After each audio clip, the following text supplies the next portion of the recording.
जय हिंद। स्वागत है आपका एक नई वीडियो में। भारत में ज़्यादातर इलाकों में बारिश होती रहती है। अभी हाल ही में तेज बारिश के साथ कई जगह बिजली भी गिरी। इस प्राकृतिक आपदा में कई लोग मारे भी गए। प्राकृतिक बिजली या आकाशीय बिजली इतनी शक्तिशाली होती है कि यह जिस व्यक्ति पर गिरती है उसे पलक झपकने का मौका तक नहीं देती और हमेशा हमेशा के लिए मौत की नींद सुला देती है। आज हम यहाँ आपको प्राकृतिक बिजली से जुड़ी दो बहुत ज़रूरी चीज़ों के बारे में बताने जा रहे हैं, जिसके बारे में आपको शायद ही मालूम होगा। आज हम यहाँ प्राकृतिक बिजली की क्षमता यानी उसके वोल्टेज के बारे में बताएंगे। इसके साथ ही हम आपको ये भी बताएंगे कि यदि प्राकृतिक बिजली किसी चलती ट्रेन पर गिर जाए तो क्या होगा। भारत में ट्रेन के परिचालन के लिए 25,000 वोल्ट की बिजली का इस्तेमाल होता है। ट्रेनों में सप्लाई होने वाली इस बिजली की चपेट में यदि कोई व्यक्ति आ जाए तो वह पल भर में जलकर राख हो जाता है।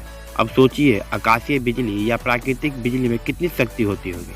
आकाशीय बिजली की क्षमता जानने से पहले आपको यह जानना जरूरी है कि हमारे घरों में इस्तेमाल होने वाली बिजली की क्षमता अमूमन 120 वोल्ट और 15 एम्पीयर की होती है। इतनी बिजली में हम भारी भरकम लोड वाले एसी और अन्य उपकरणों को भी आसानी से चला सकते हैं।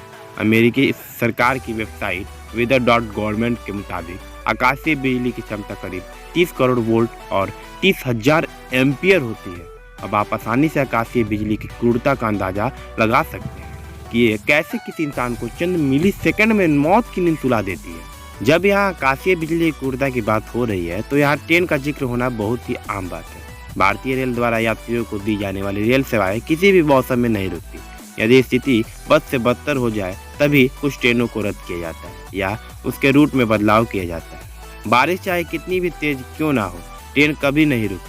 यह केवल उसी स्थिति में रुकती है जब बारिश की वजह से ट्रैक पर ज़्यादा पानी भर जाए, ट्रैक को कोई नुकसान पहुंच जाए या फिर कोई तकनीकी खराबी आ जाए।